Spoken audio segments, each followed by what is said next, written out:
Inicialmente aos deslocamentos do nosso pessoal que veio de fora. Gilson, obrigado por seu tempo. Um deslocamento um pouco maior, né? Israel, que já é nosso parceiro de longa data. Agradeço também pela vinda. Trazer também a Cintia, com System. E o Johnny também, através da Kevin, né, do CGS. Aos demais, agradeço toda a presença da diretoria e do núcleo de jovens que está empenhado nessa ação. Essa aqui é uma das ações que nós estamos iniciando a semana do Feirão do Imposto.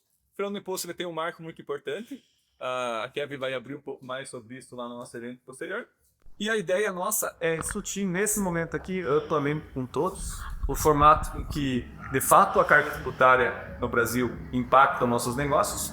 E aí a gente tem o Sutinel, uma escuta ativa lá dentro do legislativo, que vai trazer para nós, talvez, as informações que nós não temos ainda, do que a reforma tributária vai trazer para nós de fato. Se vai ser benéfica ou não, visto as redes sociais que a gente discute do justo não tão benéficas, né? E aí, junto com o Justo, a gente tem aqui em Israel, que está atento a todos os movimentos que acontecem, tentando ajudar as empresas, que a condensação dentro de nós, a digital vai ser benéfica para todos nós, como empresa e também como cidadãos. Então, iniciando a fala, Justo, por favor, diga sua palhinha e comece, você conhece o que de fato a reforma tributária vai fazer para nós, em termos para nós empresários. O que isso vai impactar nesse primeiro momento? E se isso vai ser bom ou isso vai ser ruim. Obrigado pelo convite. O deslocamento não é tão grande assim, eu dei 1h40. Tá de boa. O problema é a neblina. Mas o primeiro que eu queria falar do lado legislativo é porque eu sou advogado de formação, advogo há mais de 22 anos e eu nunca compreendi por que é tão difícil entender, por que as leis se processam, como elas funcionam, todo o emaranhado legislativo. Depois, quando eu entrei no mundo legislativo, eu compreendi. Preciso estudar tanto porque para fazer a lei não precisa de estudo nenhum. O que para mim não faz sentido. E além disso, os representantes que fazem essas leis sem ter estudo nenhum, eles têm uma prioridade muito além do que fazer uma boa norma. A prioridade deles é que aquilo a população goste. Goste no sentido de que seja gostoso e que vote naquela pessoa que fez a lei. Então o político, na verdade, tem um termômetro, que é a urna.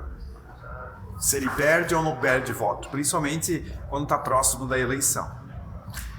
E existem estratégias de marketing, existem estratégias de divulgação e principalmente de dominação da narrativa e do português. Então, por exemplo, quem é contra a reforma tributária? O Brasil está necessitando de uma reforma tributária. É urgente, essencial, mas é difícil alguém ser contra uma reforma tributária. Mas e se eu chamasse não de reforma tributária, se eu chamasse de forma tributária? Provavelmente as pessoas iriam ser contra. Pode ser o mesmo projeto, com um nome diferente. E isso acontece todo o tempo. Porque quem vai ser contra o casamento? Todo mundo é a favor do casamento. Mas eu não quero casar com um gorila. É exatamente isso que aconteceu com a reforma tributária. Foi vendida uma ideia de que iria aparecer várias coisas positivas e, no fundo, não aconteceu. Então eu vou resumir inicialmente, que para mim é importante, são 4 dedos. O primeiro é o volume de arrecadação. Está certo, é unânime, de que o valor arrecadado vai ser maior. E isso é ruim. Primeiro que a gente vive num mundo onde as pessoas comemoram a arrecadação. Me lembro da pandemia, empresa fechando, gente morrendo e saindo no jornal, recorde de arrecadação. E o governante se vangloriando. Pô, significa que tirou mais dinheiro da sociedade, do setor produtivo, e levou para o setor parasitário. Isso é ruim. Então eu não quero um sistema, ainda que seja mais fácil, simples e melhor, para me fuder, para me ferrar. Eu não quero. Segundo dedo, o respeito é uma federação. O Brasil é um ente federativo. Pelo menos deveria ser. Só que na verdade é uma federação de Araque. E a reforma tributária, ela piorou ainda mais esse conceito. Até pelo conselho gestor que foi criado, a DAF Baga aqui viu negrinho, o beneficiário vai ser Brasília, não vai ser mais aqui. Então concentrou poder que muito provavelmente vai ser o órgão público mais poderoso da República, que vai decidir aonde enviar os recursos que o Brasil inteiro arrecadou. Então a federação não respeitava. Terceiro, simplificação. A simplificação eu acho que teve um avanço, porque nós estamos aí substituindo 5 tributos: PIS, COFINS e IPI, ISS e ICMS por um IVA dual. Então vai ter o CBS federal e o IBS estadual principal. Então houve aí uma substituição por 3 tributos, porque nós temos o IS, que é o Sintex, Imposto sobre Pecado. Então, digamos que nós temos aí uma simplificação de 5 para 3. Lembrando que no mesmo dia foi criado um imposto estadual, que também não estou botando nessa conta. Só que essa simplificação, ela também não é agora, a gente tem uma transição aí de 10 anos. Então, nesse período de transição, a gente vai conviver com 5 mais 3, então são 8. Então vamos pagar esse financiamento caro por todo esse período. O outro dedo é a isonomia. O que é a isonomia? Se a arrecadação entre os estados vai ser proporcional àquilo que se arrecada. Não existe. Tanto que a Zona Franca de Manaus vai continuar com benefício um pouco diferente. Vai ser criado um Fundo de Desenvolvimento Regional, onde, por critérios subjetivos, vai se enfiar mais ou menos a determinada região. Por exemplo, Santa Catarina, óbvio que vai ser penalizada por isso. Porque não vai ter novamente, vai se agravar, isonomia entre a quantidade que se paga e a quantidade que se recebe. E o último deles eu falei federação, arrecadação, simplificação. Então falei os 4, né? É porque não tem o quinto dedo nesse caso. Deputado, e assim, você comentou sobre essa questão de arrecadar os impostos e aquilo que isso não ficar, a população não ter o sustento real proporcional a isso, né? Um dos temas que o CGESC está trazendo no Feirão do Imposto é o quanto o aumento da dívida pública impacta no aumento dos impostos. Eu queria que você trouxesse a sua perspectiva para nós do que é essa dívida pública, se de fato ela impacta, como ela vai impactar o preço do consumidor final. Isso sempre é algo mais difícil de explicar para as pessoas. O que acontece? Hoje, se você pegar a dívida pública e dividir por cada brasileiro, dá 84 mil reais. Isso é cruel para quem nasce hoje. É uma dívida que nós, que enquanto brasileiros, nossos antepassados, ficaram acumulando. E isso não está se resolvendo com o tempo, vem acumulando cada vez mais. E como que se resolve uma dívida? As pessoas não se dão conta que o poder público e o político não tem dinheiro, não tem nenhum recurso. A única forma dele ter recurso para pagar a dívida ou para construir, reformar, fazer alguma coisa é retirar mais dinheiro da sociedade. Então, se ele quiser pagar essa dívida, bem ou mal, no futuro ou agora, ele vai ter que retirar dinheiro da sociedade para que dá essa sociedade. Ele está fazendo isso o máximo que ele consegue e ainda não está dando conta. Como ele não está dando conta, o que ele faz? Ele capta dinheiro do mercado a juro alto. Por exemplo, se ele está a 15%. Então dá para convencer as pessoas para fazer isso, para pagar a maioria das contas que eles mesmos têm. E é interessante porque alguns falam assim, não, mas não tem problema que tem dívida, porque o Japão tem dívida, inclusive, proporcionalmente maior do que o Brasil. Isso é uma verdade. Porém, a dívida aqui, ela não corresponde a um investimento, que não faz grandes hospitais regionais, uma ferrovia, estrada boa. Aqui é para a própria manutenção. E esse gasto que nós, enquanto sociedade, estamos fazendo, concordando ou não, ele precisará ser pago ainda mais caro para as futuras gerações. Então, qual é a solução? Bom, não é arrecadar mais, porque quanto mais o governo arrecada, mais ele gasta. Se pegar o dado de 2023, o governo arrecadou 100 bilhões de reais a mais. Mas ele, por outro lado, gastou 290 a mais. Ou seja, para cada R$1 que ele arrecadou a mais, ele gastou outros 3. Então, não é arrecadar mais e não é fazer mais dívida para o futuro. A solução passa obrigatoriamente para cortar despesa, cortar gasto. Mas, infelizmente, isso não está na agenda de nenhum político na atualidade, ou pelo menos quase nenhum na atualidade. Legal. Gilson, desculpa, Não, porque eu falo especialmente nesse ano de litoral. Só estava com discussão hoje matinal na associação comercial, que até foi levantada assim, não, a indicação, né, que é o prazo que tem entre os períodos reduzidos, né, porque inicialmente ele fica uma faixa mais alta, cerca do mar, isso diminui. E aí, só comentei que no formato que nós temos hoje, administrativo, a chance é você a você que se cortar tributos, você perde seu dedo, pardinha, com o valor depois, com os custos, a gente tem que a máquina é um negócio. Mas se você enxergar isso a longo prazo, de fato, a gente vai conseguir uma espécie de redução no futuro ou não? Precisa lutar uma reforma administrativa, a reforma tributária, para que as coisas funcionassem e a gente tivesse um... Cara, perspectiva. não, o caminho é muito mais longo do que esse. Porque é o seguinte, pegar 2023, o Estado cresceu, o Estado, enquanto gerador de despesa, 15%. Então, na verdade, a gente em certo momento vai colapsar, entendeu? Por que eu digo que é mais de longo prazo? Qualquer problema que tem na sociedade, as pessoas demandam os políticos para corrigir. Quando tem no teu negócio, no teu escritório, na tua empresa, quando tem algum problema de conta, se chama contador. De direito, se chama um advogado. De medicina, se chama um médico. Parece óbvio, não? Na sociedade, você chama os políticos. Mesmo que seja um problema de vacina, mesmo que seja um problema de enchente, ou você chama os políticos. Você acha que dá certo? Em algum momento da história, a gente se fez convencido que seria legal tirar 40%, 50% que todo mundo produz para dar para os políticos administrar de maneira centralizada todos os problemas do Brasil inteiro. Então, por que é de longo prazo? Porque a gente precisa fazer com que as pessoas estejam convencidas de que o político e a política não é a solução, é o problema. O que o político faz para resolver o problema? Bom, para resolver esse problema eu preciso de mais dinheiro. Só que mais dinheiro se faz como? Com mais impostos. Aí que tem os impostos. Bom, gente, obviamente os problemas não são resolvidos. Então o que ele precisa? Ah, eu preciso fazer mais gente. Pau, vamos fazer concurso e contratar comissionado. Obviamente, os problemas da sociedade não são resolvidos. O que o político diz? Não, mas eu preciso mais dinheiro. E esse círculo vicioso faz com que a sociedade fique cada vez menos livre, mais pobre e dependendo ainda mais do governo para resolver os problemas deles que jamais irão acontecer. Muito bem.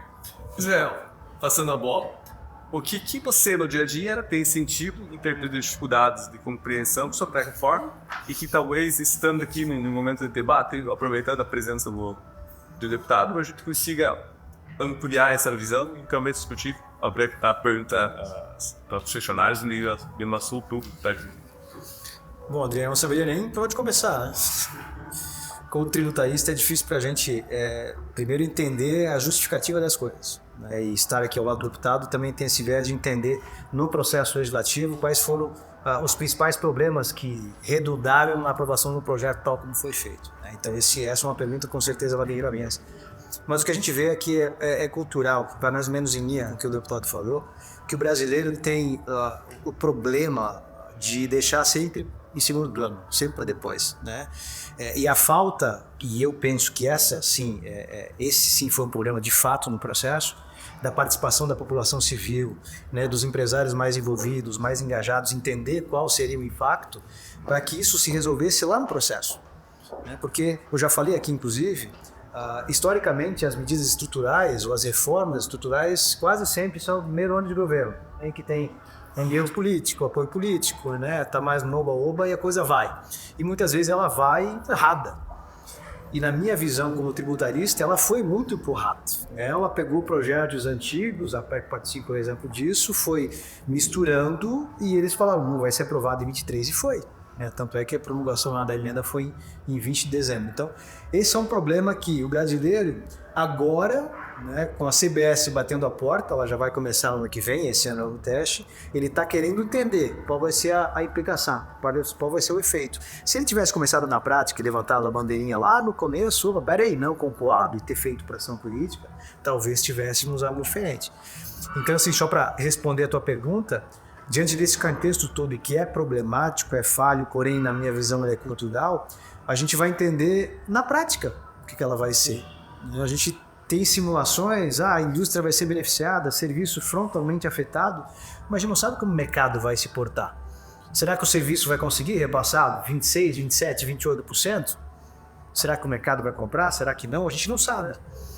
Por isso que eu digo que é uma operação de tentativa e erro. A gente vai se moldando, o mercado vai se moldando, a gente vai ver na prática como isso vai acontecer. Mas já aproveitando o teu gancho, eu queria já passar para o deputado, porque a pergunta que nós temos é essa. A gente vem com a lei pronta e a gente vai estudar a partir dela.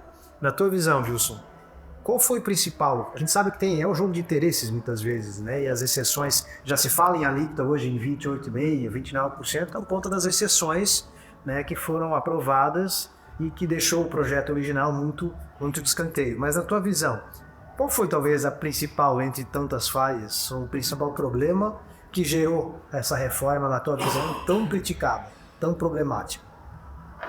Eu acho interessante porque as pessoas, principalmente no mundo jurídico, elas têm uma visão romantizada, e a própria teoria fala assim que o espírito do legislador, que é o espírito da lei. Como assim o espírito do legislador? É um tiririca lá com flatulência, botando de qualquer jeito. Essa que é a grande verdade. Se você pensar, a democracia, ela exige proporcionalidade, coisa que nós não temos no Brasil. Se pegar aí a quantidade de pessoas em cada estado, enfim, isso é uma outra coisa. Mas as pessoas acham que a democracia, principalmente a brasileira, ela é a vontade de uma maioria. Mas isso é uma mentira. Por quê? Porque a democracia brasileira, ela é uma vontade de uma minoria que tem conexão política e que consegue fazer barulho e tem força intelectual e financeira para fazer as suas vontades. Por exemplo, o doutor mencionou com relação às exceções. A metade da regulamentação é exceção. Então você pega algumas exceções esdrúxulas. A Rede Globo, por exemplo, vai ter redução de alíquota, mas o brechó da esquina vai pagar a alíquota cheia. Entendeu?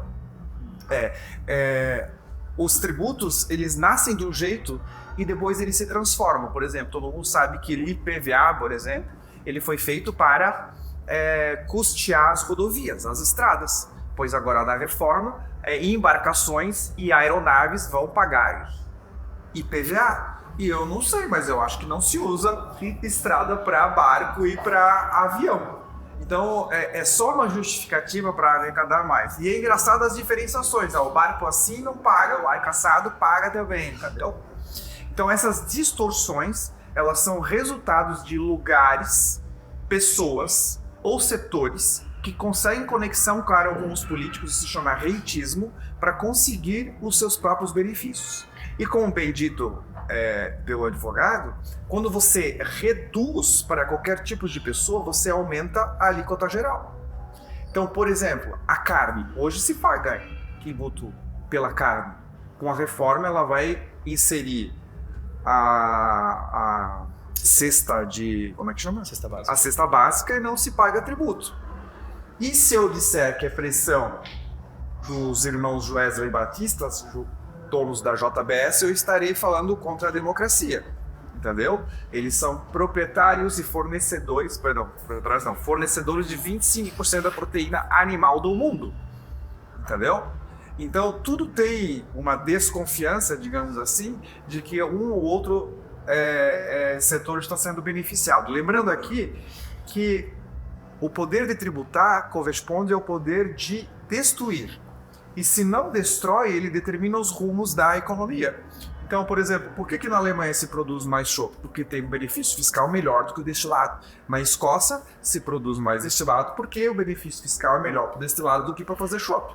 Então, quando você determina isso numa sociedade, você diz para o empreendedor aonde é melhor ou pior fazer qualquer tipo de produção. Você imagina se produzir suco de laranja e amanhã chegar um tributo de 80% sobre o suco de laranja, assim, vou fazer tangerina. Entendeu? Então, o político, de forma, de novo, centralizada, se colocando como conhecedor de um dado que não serve para nada, que é o nacional, faz uma política pública. Por exemplo, essa semana está discutindo a PEC 6x1, o fim do trabalho formal voluntário no sexto dia. Essa é a proposta. O índice de desemprego nacional não importa nada, porque a gente vive em Santa Catarina que tem praticamente pleno emprego, 2%, certo? Tá, mas se 80% da cidade tem menos de 20 mil habitantes, assim, aquela padaria que tem 2, 3 funcionários, onde é que a gente vai contratar essas pessoas? Todo mundo vai ter que contratar uma gente. Onde é que estão essas pessoas? Não tem. Então a consequência aqui provavelmente vai ser esse subloja não vai ser mais uma pessoa, vai ser uma máquina, entre outros movimentos. Agora, como é que vai ser na Bahia, que o desemprego é 5 vezes maior? Aí chega a ser cruel para quem está desempregado, porque se o cara que está desempregado não é contratado hoje com um valor para trabalhar 6 dias, quanto mais para trabalhar 5 pelo mesmo valor. A mão de obra ficou mais cara. Então fica ainda pior com o índice de desemprego. Ou seja, a lei feita em Brasília, seja tributária, seja para regular qualquer tipo de trabalho, renda do outro, ela não atende e tem consequências diferentes para Santa Catarina e para Bahia. Então qual seria a melhor solução? Cara, deixa, na maioria das vezes, e na melhor forma possível, o poder tá naquela comunidade resolver. Entendeu? Naquela comunidade. Porque só assim a gente vai conseguir respeitar, feito arroz e feijão, né? Que deveriam se complementar, assim como a educação, que é uniforme para todo mundo hoje, infelizmente. E cada um assumir as suas próprias responsabilidades e colher os frutos e os benefícios das suas decisões. E não o político do Brasil. Quando se fala em reforma, adotando só um pouco disso, se fala muito em simplificação, né? Tirando muitas siglas, deixando apenas 2. E aí surge aquele questionamento, isso de fato vai ser uma simplificação? Ou é uma ideia utópica, vai ser mais do mesmo e a gente só está acreditando que realmente será mais simples? E aí a opinião do Israel também, pra gente ver. Você abre essa mesa. Eu mencionei 4 tributos e disse que a simplificação realmente existe. Hoje, se você pegar uma regulamentação do ICMS do Estado, tem 4.000 partes. Entendeu? Quem é contador e não consegue entender. A gente tem mais de 5 milhões de normas tributárias.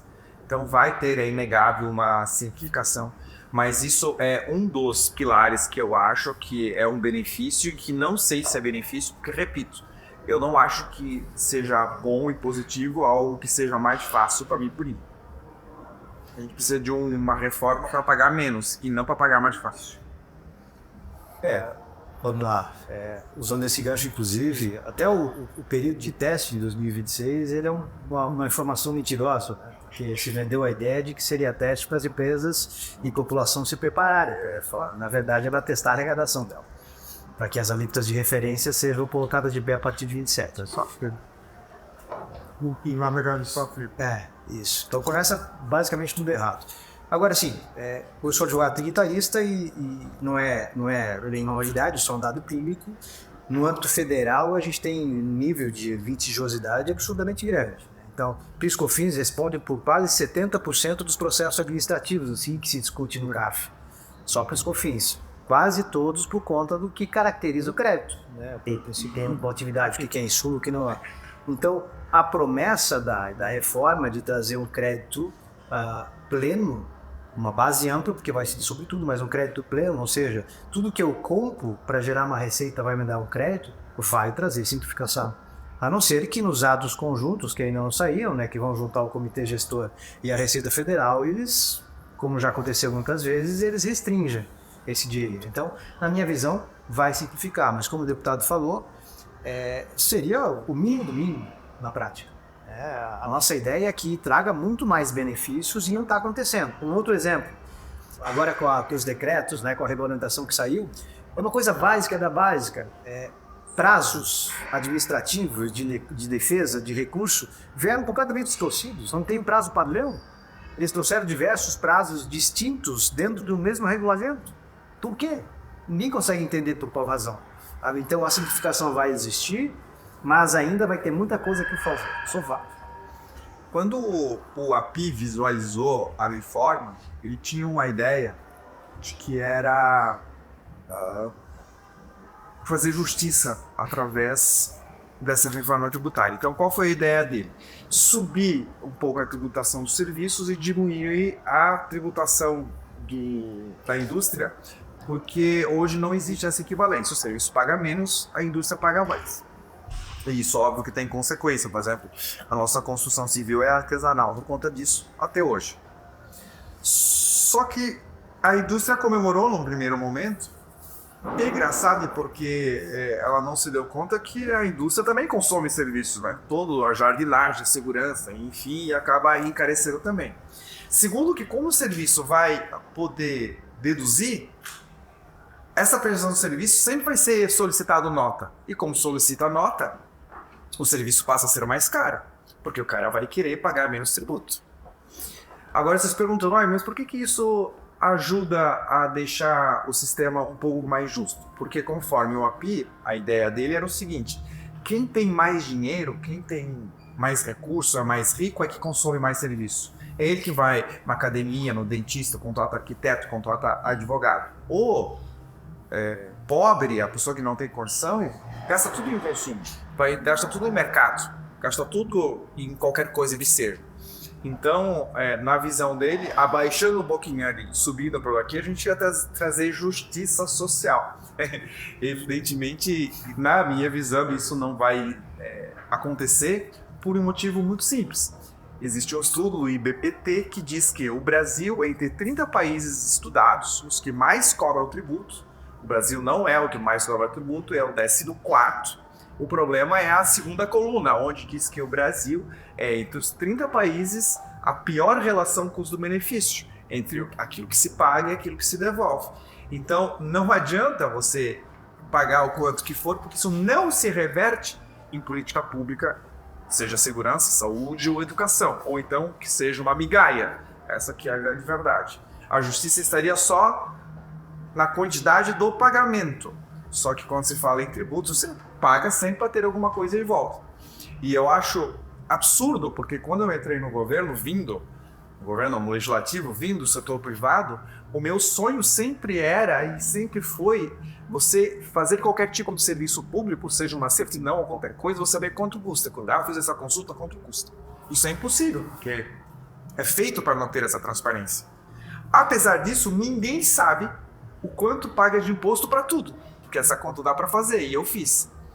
E as pessoas não têm noção o quanto pagam de imposto por ano ou pela vida. E esse valor é alarmante. Muito bem. Temos ainda mais uns 5 minutos. Pode abrir as perguntas? Sim. Os convidados gostariam de terceira pergunta. Eu estava conversando com o Gilson, você já abordou o tema da CPU, né? Que às vezes me assusta um pouco o fato de ter uma mudança de jornada muito próximo de uma mudança do formato tributário do governo. Como é que se relaciona isso?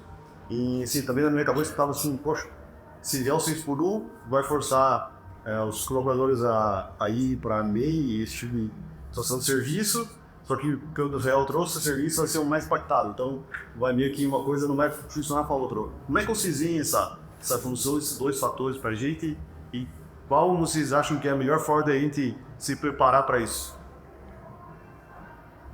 Os caras respondeu? Respondeu. Em cima dele está. Deixa eu só trazer um pouquinho de pimenta para essa discussão, porque, olha só, em 2017 eu participei de um evento em São Paulo que se discutia a criação de tributos sobre a produção por robô. 2017. A gente está falando de quase 10 anos atrás. Então hoje se discute, mundo afora, hoje a gente olha os robôs chineses fazendo atividades impensadas até muito tempo. Né? Então, eu não sei se tem relação ou não, o deputado tem um pouquinho mais de base, mas a gente já caminha para uma automatização, né, uma indústria 4.0, em que a atividade humana, braçal inclusive, vai ser frontalmente afetada e devidamente substituída. Então, a única coisa que na minha visão traz um pouquinho de alento é que eu acho que esse movimento ele existiria já em algum momento. Tá? Então, em termos de produtos, quem emprega, acho que todos os empregados aqui sabem a dificuldade de contratar hoje.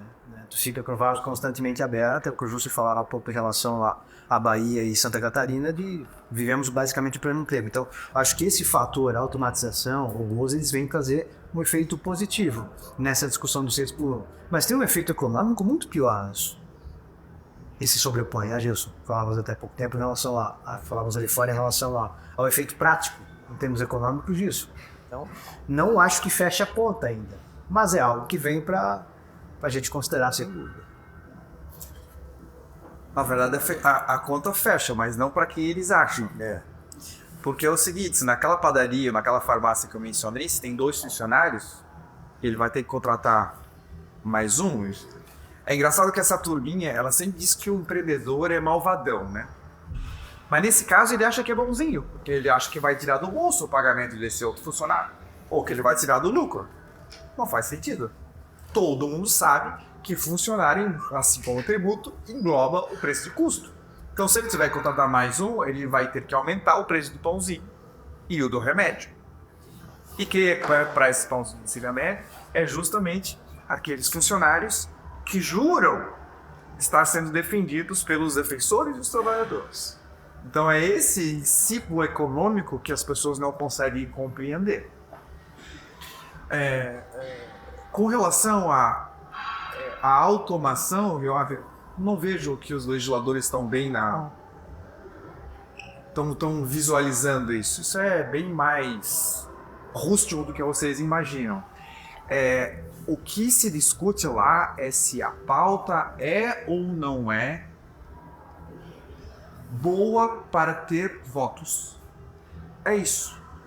A prioridade é a eleição, a segunda prioridade é a reeleição, e qualquer uma que seja a terceira é muito longe da segunda. Essa que é a grande verdade. E no fundo, essa automação é uma consequência, mas nem o consumidor está preocupado com isso. Quando você compra um suco de laranja, que você pergunta? O que você pergunta quando você compra um suco de laranja? Quanto custa? Tem que é mais? Você é de laranja mesmo. Você tem açúcar, você tem que copo e tal. Alguém aqui pergunta se foi espremido por uma pessoa ou por uma máquina? Então isso não tá. E a tributação também não vai querer saber, porque ela vai tributar o suco final, entendeu? E o estímulo para o empreendedor contratar uma pessoa ou uma máquina vai ser de ambiente, de tributário, enfim, que isso vai se adaptando com o tempo e em jeitos diferentes. Hoje já tem gente fazendo casa modular, entendeu? Sai mais caro, mas entrega em 3 meses, por exemplo. Aí a pessoa, o empreendedor vai fazer conta. Será que vale a pena pegar os pedreiros e pagar um salário para ele ficar dobrando ferro de 0,8? Porque hoje funciona assim no Brasil. Faz um prédio do pedreiro, porque funciona, é muito mais barato pagar o pedreiro dobrando ferro do que comprar o aramado de laje pronto, porque o tributo é muito caro. E quem é que faz essa escravidão? É o governo, quando ele decide que assim cobra mais e assim cobra menos. Então, muito se fala do empreendedor escravizar o funcionário, entre aspas, escravizar porque ele trabalha 6 dias, mas ninguém fala da escravidão estatal, que essa sim é obrigatória. Porque escala 5x2 já existe. Não existe? Agora, não existe eu trabalhar ou alguém trabalhar e decidir pagar menos tributo. Ele trabalha até final de maio para obrigatoriamente, coercitivamente, pagar o tributo. E isso sim é exploração do trabalhador. Então é esse conceito que pouco se fala, as pessoas não entendem e que nos prendem. E só levantar a pergunta, desculpa. Já falando de que primeiro o personalista é político, o segundo é político e o terceiro também, você vê se não sendo eleito quem está no governo, existe a possibilidade de retroagir na aprovação da CETU no futuro ou não? Como é que você enxerga isso? Existe, mas é pequena. É muito difícil o Estado retroagir, entendeu? É muito difícil voltar atrás. Talvez com uma outra nomenclatura, com uma nova estratégia, entendeu? Com outras pessoas, mas assim, não teria muita esperança mesmo. Até porque muitas das outras alternativas péssimas que a gente tem hoje, que é o Lula, também não estariam dispostas a fazer isso. Por exemplo, hoje agora que é a comissão da 6x1. O próprio PL, que seria um partido liberal, um caso hoje, muito provavelmente vai orientar a favor da proposta, entendeu? Então, isso nos faz ter um leque muito pequeno de pessoas e partidos que entendem e compreendem de que isso é ruim, entendeu? Já tô. Pego final com uma fala sua que você comentou desse mundo ideal de que cada região se vire por conta própria para legislar e cobrar e buscar como achasse melhor. Diante de tudo que a gente, né, acho que a maior complexidade não é nem o mundo como está hoje, mas a maneira que foi construída e diante de toda a história do Brasil e da maneira como está hoje, você acha que é possível, de alguma maneira, que aconteça isso um dia, em que vai ser 50 anos? O problema aí nessa história que você mencionou... Eu pergunto isso porque... Sim. Olha, isso é o momento inicial. Vamos comparar com os Estados Unidos, que lá realmente é uma federação. Inclusive, os estados podem definir crimes diferentes, com penas diferentes, todo mundo sabe disso. Nos Estados Unidos, existiam os estados federados, por isso que é Estados Unidos, e esses estados só se uniram e fazendo um governo central para auxiliar na guerra contra a Inglaterra. No Brasil, o movimento foi o contrário. Nós tínhamos um governo central, que esse governo central criou os entes federativos, Sesmarias, as capitanias hereditárias e depois os estados.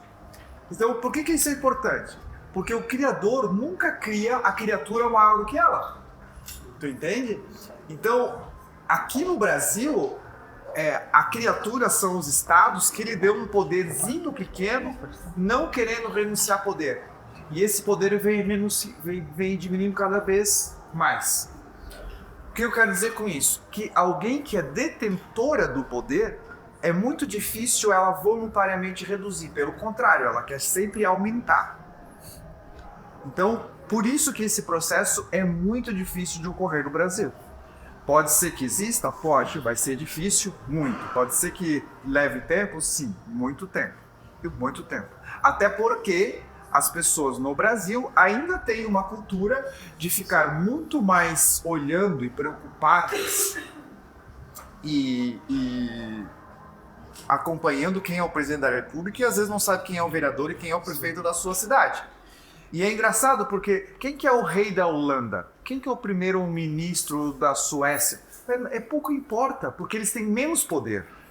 Entendeu? O problema é no Brasil, que o cara tem muito poder. Muito mesmo. Entendeu?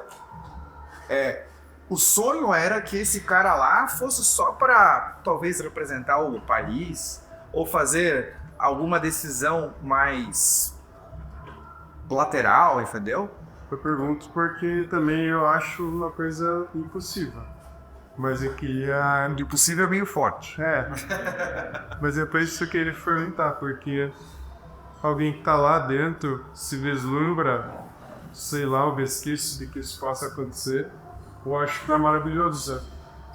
Talvez eu seja um dos únicos, mas Porque realmente isso, eu acho que daí tudo que me diz, né, Para você ter essa ideia, vamos falar de emenda parlamentar, que é o recurso que o parlamentar pode enviar para o seu estado a seu bel prazer e tem que ser pago de forma obrigatória. inclusive pelo puxar saco. Em Canainhas veio uma verba lá pro nosso hospital, obrigado. Ah, valeu. Graças ao... Em 2006, esse valor correspondia a 2% do orçamento. Agora nós estamos em 2026, corresponde a mais ou menos 17% do orçamento. Ou seja, o legislativo abocanhando o orçamento discricionário do executivo. Entendeu? E hoje, nem dá para saber se é bom ou ruim. Porque se o legislativo não abocanhasse, esse recurso estaria de qualquer forma lá para o Lula. Mas qual é o problema desse recurso estar aqui ou acolá? É porque a política nada mais é do que a briga por recursos. Isso se chama, uma alegoria dos Estados Unidos, chama pork barrel, onde na época da escravidão se colocava comida dentro de baris e se jogava aos escravos, e os escravos disputavam a maior parte de comida. É assim os pedidos. Então, a partir do momento que tira uma parte de cá e o outro tira uma parte de cá, todo o incentivo para ambos é arrecadar mais da população para ter mais baris. Entendeu? E a população, ela diz o quê? Não, mas precisa isso, precisa... E aí volta aquele ciclo vicioso que eu expliquei lá no início. Quando, na verdade, a população deveria fazer o contrário. Diz assim, meu amigo, não faça nada. Fica quietinho. Não tira meu dinheiro. Não tire a minha liberdade.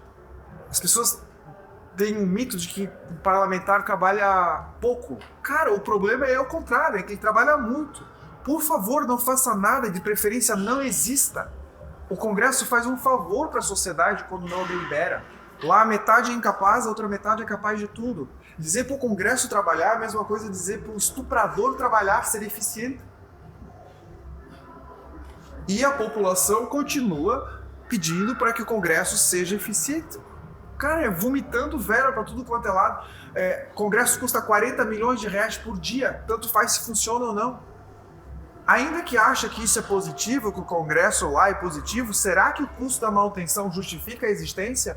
Vocês são pessoas inteligentes. A Assembleia Legislativa do Estado, vamos falar daqui só para não criticar o Congresso, tem uma fortuna de custo, 40 e poucos deputados. Me digam vocês então, nos últimos 5 anos, qual foi a lei aprovada lá que alterou positivamente a vida de vocês? Que vocês disseram assim, não, isso aqui eu tive orgulho de pagar a DARF esse imposto. Igual é a lei, né? Cri. Pois é essa a situação. A gente paga para nada. Muito. As perguntas que são... Acho que eu não sou a última pergunta por aí. Vamos pro nosso cofre lá fazer uma fiscalização do Não Ver Mais. Eu tenho uma pergunta sobre a forma como votar, que elas são que eu tenho como indústria, né? No sentido de que existe uma parte dela que diz que eu só me poder rejeitar os impostos se o meu fornecedor pagar as guias ou isso. Eu, estando dentro da indústria, eu penso que isso vai dividir muito as indústrias de ou você tá certo e segue ou não vai existir espaço para você. Isso é um pensamento que, né, você sendo mais a par disso faz um sentido e vai dividir realmente as empresas, porque eu vejo aqui, por exemplo, eu tenho uns parceiros fornecedores que é os médios que não, às vezes não conhecem nem próprio do Simples ou do Maker, eles são inseridos, né? E aí, muito menos que já existe uma reforma acontecendo deles, né? Como que vocês veem isso mais? Esse é o efeito mais devastador da reforma, porque ele cria uma régua de conhecimento e exigência. Porque alguém hoje já que queira fazer uma barraca de cachorro-quente, ele não consegue compreender todo o aparato jurídico, o contador, o advogado. Cara, ele não consegue. E não tem recurso de procurar e pagar alguém para fazer isso por ele. E isso beneficia quem? Só as grandes indústrias, as grandes corporações que já têm o staff, já têm o escritório, já têm a contabilidade, já consegue. E aí você reduz a concorrência. E isso é um padrão no Brasil. Se você pegar o Doing Business, que são várias métricas feitas pelo Banco Mundial, o Brasil está na posição 117 sobre a dificuldade ou facilidade de fazer negócio. A Apple e a Microsoft nos Estados Unidos começaram numa garagem. Você acha que isso seria possível no Brasil? Eu tenho um cliente no escritório que recebeu uma notificação de embargo, que ela tinha uma fabriqueta de trufas. Aí o embargo era assim, tinha que ter uma porta que abre para fora por causa do bombeiro, banheiro masculino e feminino para quem entra, masculino e feminino para quem trabalha, tudo tinha que ser de inox, o teto de PVC, CNPJ, tudo aquelas coisas assim. Ela fechou e vive de Bolsa Família. A Apple e a Microsoft hoje possuem o valuation do PIB do Brasil. Então, o efeito devastador de um sistema jurídico tributário complexo, e aqui é pior porque a gente não tem segurança jurídica, é de nós perdermos não só as trufas futuras, mas os prêmios, a arrecadação para quem gosta, um futuro que a gente nem conhece. Esse que é o problema. Com relação ao valor arrecadado, a ideia da reforma, e eu acho que até eles vão conseguir, é uma formalização maior. E como a pessoa vai querer se deduzir, ela vai querer anular a nota. Só que isso também vai diminuir o número de pessoas que conseguem ou que aceitem fazer esse tipo de coisa. E a expectativa é que, em virtude dessa formalização, você tenha uma arrecadação maior. Mas pensa comigo. Então nós vamos aumentar a inflação. Porque tudo vai ficar mais caro. A sonegação no Brasil, não estou falando de sonegadores, Eu tô falando do cara que faz o corre, o cara que lava a roupa, o cara que faz bolacha. Cara, esse cara sobrevive só porque ele não está na formalidade. Entendeu? Ele sobrevive só porque ele não está na formalidade. Ou vocês acham que esse cara é um sonegador que tem que ir pra cadeia? Entendeu? É isso. A origem está vamos lá, se a gente comparar em qualquer lugar do mundo, o Brasil vai ser o único país que na não criminalidade, para gerar o crédito, vai exigir que o teu fornecedor pague imposto. Já começa por aí. Ele quis ser diferente de todo mundo nesse aspecto. O split payment veio justamente para colocar uma base tecnológica para fazer isso rodar, para tu receberes líquido. Só que tem outro fator também econômico, que é o quê? A gente devolve para a empresa e sabe a dificuldade de se pagar o DARF no final do mês. E muitas empresas se financiam à base disso. Vou esperar vir o refis, que já não vem mais, vou esperar uma transação e vou jogar esse problema para frente para eu sobreviver. Né? Então o efeito econômico disso vai ser devastador. Tá? O princípio, engraçado é que a reforma ela traz como um dos princípios a neutralidade, que é basicamente o quê? Eu vou comprar de alguém sem olhar a condição tributária, qual que é o regime. Esse é um princípio, mas já começa errado ali. Né? Eu vou olhar se ele paga o imposto para eu ter o crédito, se de fato o split payment não for colocado de pé. Então é tudo distorcido. Né? Se um próprio princípio que está lá para justificar todo um aparato legislativo que vem não é cumprido, tu imagina o resto. Muito bem, gente. Isso. Comemorem, amanhã será pior. Não, te chamou. Mais uma mentira. Então, agradecer Israel, Gilson, pelo bate-papo. Foi bem bacana, bem produtivo. Vamos ter agora mais uma senhora bate-papo. Vamos avançar um pouco mais. Antes do painel, nós temos um pop também para conversar um pouco, debater um pouco as ideias. Podemos botar nossa coisa, nós tiramos a lição, assinando a informação. Eu pedi que todos venham votar.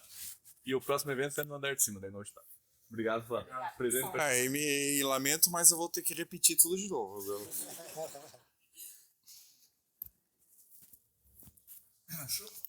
Show. Vamos subir.